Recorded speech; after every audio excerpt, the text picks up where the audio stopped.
বলো ওষুধটা কেমন ছিল? দারুণ দারুণ ছিল। কিরে কি করেছিস তোরা এগুলো? অবস্থা ঠাকুর ঘরে। নমস্কার সবাইকে, আমি রেখা। আমার নতুন আরও একটা ব্লগ ভিডিওতে আপনাদের সবাইকে অনেক অনেক স্বাগত জানাই। আজ হচ্ছে শুক্রবার আর এখন বাজে সকাল 5:30 আর আমি আমার ব্লগটা কিন্তু এখন থেকেই স্টার্ট করছি।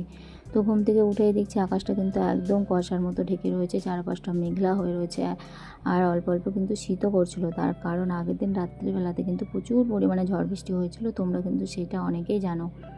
তো ঘুম থেকে উঠেই কিন্তু আমি বাসি বাসনগুলো কলপালে বার করে দিয়ে ঘরটা ঝাড় দিয়ে জামাটা ছেড়েই কিন্তু রান্না বসিয়ে দিয়েছিলাম, ভাত আর সয়াবিনের তরকারি। তার কারণ আমার বর আর আমার দেওর কিন্তু কাজে যাবে 7টার সময় আর আসবে কিন্তু সেই বিকেল 5টা 5:30টার সময়।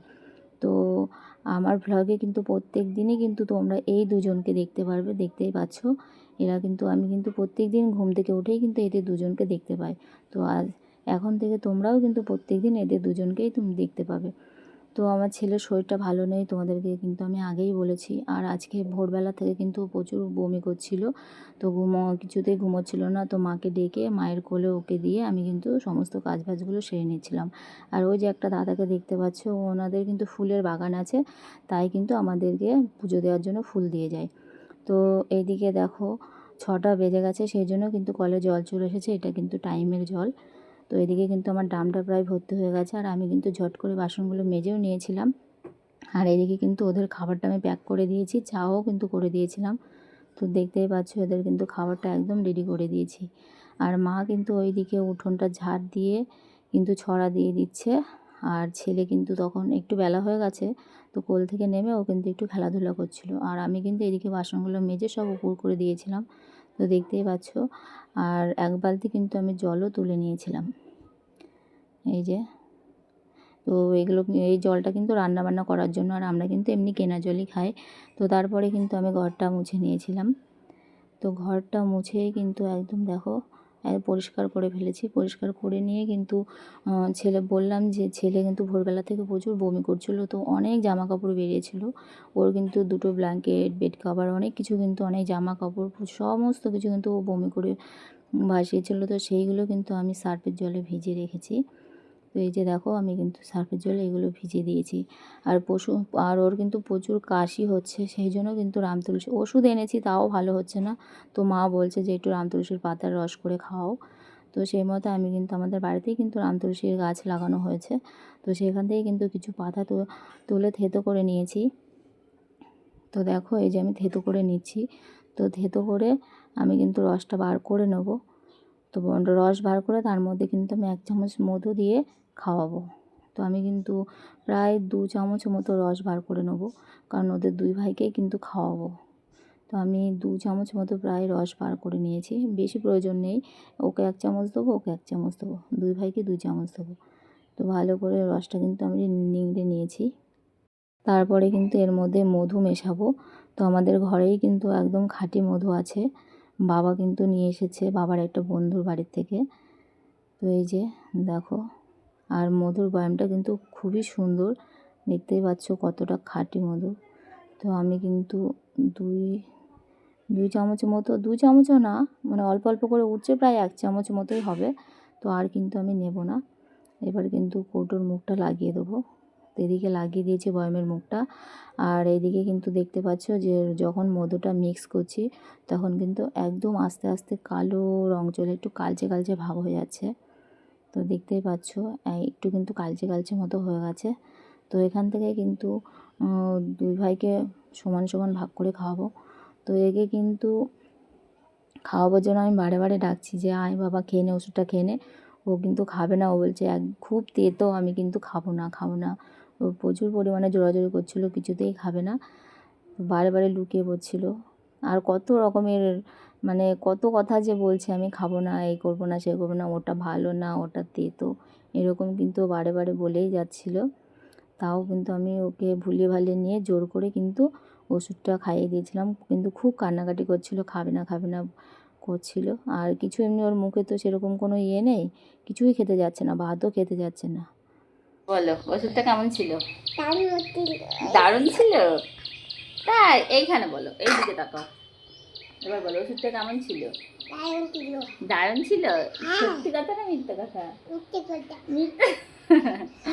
আচ্ছা, সবাইকে টাটা করে দাও।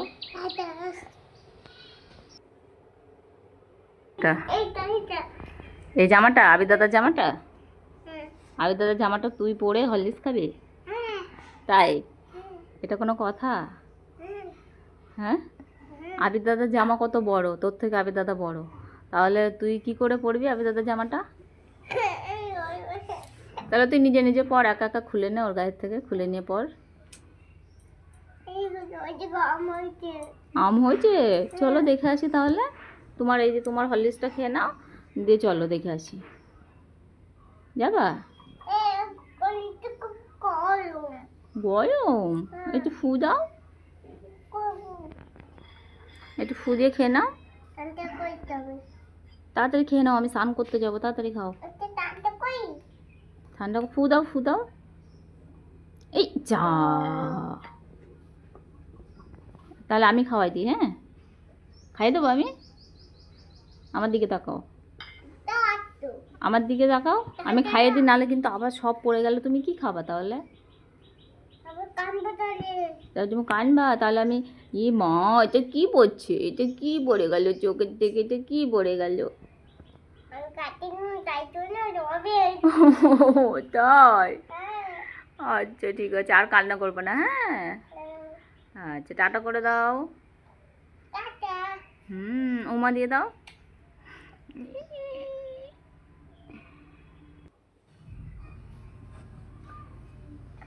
কেমন?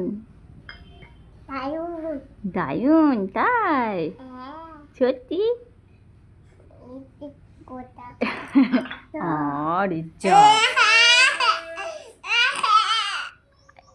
এবার তুমি বুঝে নাও, আমি পারবো না তো, আমি তোমাকে বললাম আমি খাইয়ে দিই।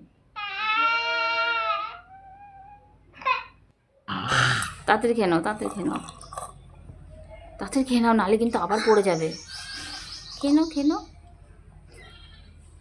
হ্যাঁ, চপ কিনলা, তাই তো।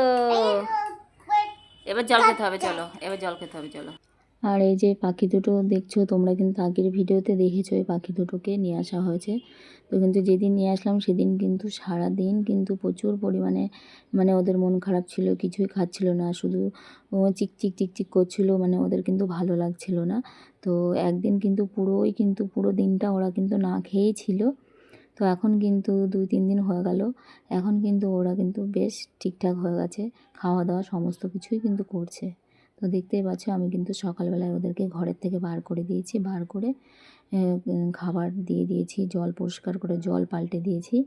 আর এদিকে কিন্তু আমার ড্রামের জলটা কিন্তু ভর্তি হয়ে গেছে, আর আমি কিন্তু এখন এই জামা কাপড়গুলো কেচে কিন্তু স্নান করে নেব। আর এখন 6টা থেকে 8টা পর্যন্ত কিন্তু প্রচুর জলের স্পিড থাকে, খুব তাড়াতাড়ি কিন্তু ড্রামটা ভর্তি হয়ে যায়। তো তোমরা দেখতে পাচ্ছ কেমন স্পিড আছে জলে। তো আমি কিন্তু এখন স্নান করে নেব আর জামা কাপড়গুলো কেচে মেলে দেবো। তো আমার কিন্তু সকালের সমস্ত কাজ সেরে স্নান কমপ্লিট হয়ে গেছে। তো এখন যাব ঠাকুর ঘরে। তো ঠাকুর ঘরের কী পরিস্থিতি চলো তোমাদেরকে দেখাই। কিরে, কি করেছিস তোরা এগুলো? কি অবস্থা ঠাকুর ঘরের?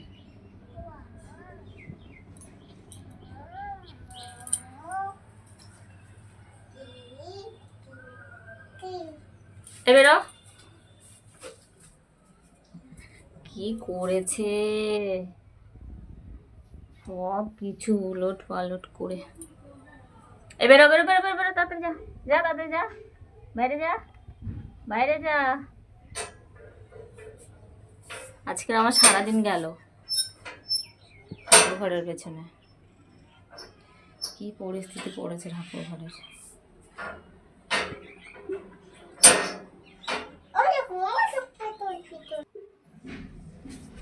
কই ওরা বেরোচ্ছে না কেন?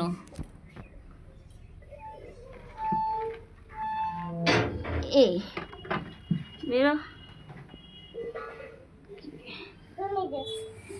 সর সর সর, তুই সর, তুই সর, যা। আরেকটা ঠাকুরের পায়ের নিচে।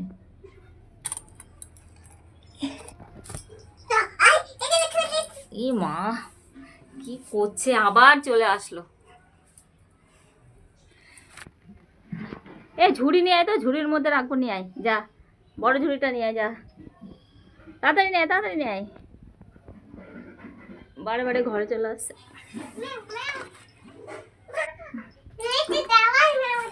আবার চলে গেল।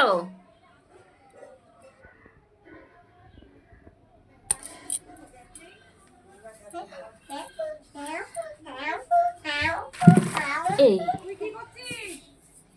কি অবস্থা। তো ঠাকুরঘরের কি পরিস্থিতি তোমরা তো দেখলেই। তো কি করব, কিছু করার নেই। তো অনেকক্ষণ ধরে কিন্তু ঠাকুরঘরটাকে এইটুকু গোছগাছ করেছি। তো পরে কিন্তু আস্তে আস্তে সব ঠিকঠাক করে গোছগাছ করে নেব।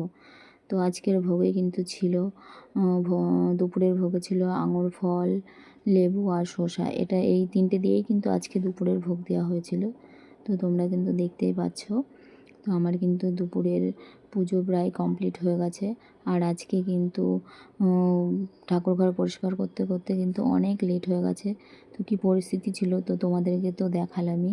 তো এরকম কিন্তু দুদিন ধরে করছে। তো আজকে কিন্তু একটু প্রচুর পরিমাণেই কিন্তু দুষ্টুমি করেছে ওরা। তো এদিকে কিন্তু আমার পুজো হয়ে গেছে, কিছুক্ষণ পরেই কিন্তু আমি প্রসাদটা তুলে এনেছি। তো আজকে কিন্তু দুপুরের মেনুতে ছিল। আর ওইদিকে কিন্তু আমার ঠাকুরঘর পরিষ্কার করে আস্তে আস্তেই কিন্তু মায়ের সমস্ত রান্না কমপ্লিট হয়ে গিয়েছিলো। আর আজকে দুপুরে ছিল কুমড়ো ভাজা, পটল ভাজা, তারপরে হচ্ছে একটা নিরামিষ তরকারি, পটল চিংড়ি, তারপর আমের চাটনি। তো দুপুরের সমস্ত কাজ, খাওয়া দাওয়া সমস্ত কিছু কমপ্লিট হয়ে গেছে। এখন প্রায় বিকাল হতে চললো, আমি এখন মাথায় তেল দেবো। তো আজকের ব্লগটা এই পর্যন্তই, দেখা হচ্ছে পরের ব্লগে। ততক্ষণে সবাই ভালো থাকবে, সুস্থ থাকবেন।